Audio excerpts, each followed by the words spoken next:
He eats one meal a day for a whole year? His body waits and waits. Then it starts feeding on itself. First, the fat burns off. Feels like progress. But then the muscle disappears. His heart is a muscle too. Energy crashes. Brain fog rolls in. He forgets simple things. His hair starts falling out. Hormones spiral. Cortisol floods his system. His body thinks it's starving. Because it is. Organs begin to strain. Silently. By the end, he doesn't look healthy. He looks hollow. But the moment he restores balanced nutrition, his body fights back, rebuilds, recovers. It was waiting for permission the whole time. He happens to wake up in a different city with no memory of how. His eyes open to a ceiling he doesn't recognize. The bed isn't his, the room isn't his. He grabs his phone, dead. His clothes are wrinkled like he slept in them for hours. He steps outside and the street signs don't match anything he knows. People rush past, none of them familiar. His heart starts pounding. He checks his pockets, no wallet, no ID, just a folded receipt from a place he's never heard of. Panic sets in. He starts running, asking strangers where he is. Then a stranger stops him, stares, and says, "You've been missing for 3 days." Everything goes black again. He happens to reuse the same water bottle without washing it for months. He just refills it again and again, never rinsing it once. A thin film starts building along the inside walls. The cap grows a faint sour smell. He stops noticing. His stomach starts twisting after every sip. Cloudy streaks creep up the plastic like fog. One morning he drinks from it and gags, tasting something rotten. He finally holds it up to the light and freezes. Black specks are floating inside, swirling like tiny storms. He dumps it out, scrubs it raw, and swears never again. The real lesson? The things we trust most, we clean the least. Comfort makes us careless. She poured water on a burning gas cylinder? She was cooking dinner alone, tired after a long day. The stove hissed. Then a spark caught the gas line. Flames burst up around the cylinder without warning. Fear took over, and instinct beat logic. She grabbed water, thinking it would calm the fire. Instead, the flames exploded outward, hungry and wild. Heat slammed against her face, forcing her back. Black smoke rolled across the ceiling in seconds. A neighbor heard the noise and rushed through the door. He threw a heavy blanket over the flames, smothering them fast. The fire choked, flickered, then finally surrendered. Silence returned. She doesn't know her landlord enters her home when she's at work? She comes home to find her candle burnt down, but she never lit it. She checks her closet. Her winter coat is hanging on the wrong hook. She brushes it off, tired from work, until the milk in her fridge is a different brand. Her heart starts pounding. She checks the door. It's locked, like always. She installs a tiny camera behind a book on the shelf. The next evening, she presses play, hands shaking. The landlord's key turns. He walks through her home like it's his own. She calls the police, footage in hand, voice steady despite the fear. He's arrested within the week. She changes the locks herself. Now she checks every home before signing and never ignores a small detail again. He ignored a tiny cut on his finger for too long? Late one evening, after fixing a broken shelf, he noticed a tiny cut on his finger and brushed it off as nothing.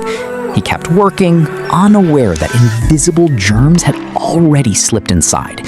His body quickly sent its natural defenders to the area, making the finger feel warm and slightly swollen. The skin grew red, and every heartbeat brought a stronger pulse of pain. Soon, the swelling spread, making it difficult to bend his finger or hold simple objects. His body worked harder to stop the growing problem, leaving him tired and uncomfortable. He finally cleaned the wound, got proper treatment, and stopped the infection before it could spread any farther.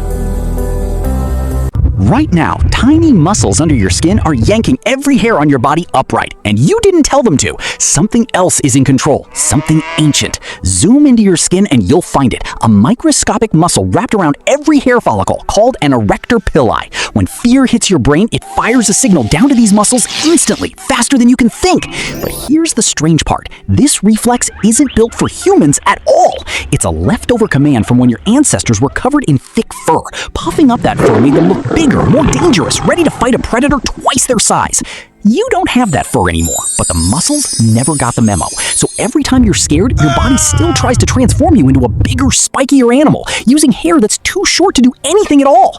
It's a 5 million-year-old glitch, replaying on your skin every single time you get scared. What if gravity vanished for just 5 seconds and you were outside when it happened? The instant it disappeared, you wouldn't gently float. You'd keep moving with Earth's rotation, while everything not firmly attached suddenly became weightless. People, cars, water, and loose objects would begin drifting upward. But 5 seconds later, gravity would suddenly return. And that's when the real danger begins. Everything that floated up would come crashing back down. People onto concrete, cars onto roads, and tons of water slamming back into oceans. And the higher you drifted, the harder you'd hit. 5 seconds of floating might look fun, until gravity switches back on. You wake up underground, and every scream steals the air you desperately need. Your first instinct is to panic, but that's exactly what could trap you forever. Instead, stay as still as possible and take slow, tiny breaths to make your oxygen last longer. Now comes the surprising part. Your biggest weapon isn't your strength, it's the dirt around you. If the soil is loose, use your hands to pull it toward your chest, then force it down toward your feet to slowly create a small air pocket.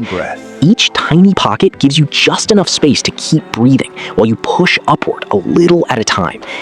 If you feel a lid above you, don't waste energy smashing it. Press with your legs, your strongest muscles, and keep working upward. In the end, escaping isn't about being the strongest. It's about staying calm long enough to outlast the panic.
Your phone somehow knows you've turned it before your eyes even notice.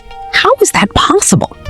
Hidden inside is a tiny chip that never stops feeling gravity, even when your phone is sitting perfectly still. The instant you tilt it, that invisible pole shifts, and the chip detects the new direction in a fraction of a second. But here's the strange part. Gravity isn't the only thing it's watching. If you suddenly shake, drop, or spin your phone, another microscopic sensor tracks every twist and every burst of movement. Your phone's brain combines both signals, figures out exactly how it's moving, and instantly flips the screen the right way. So every time your display rotates like magic, it's actually listening to Earth's pull and measuring every move you make.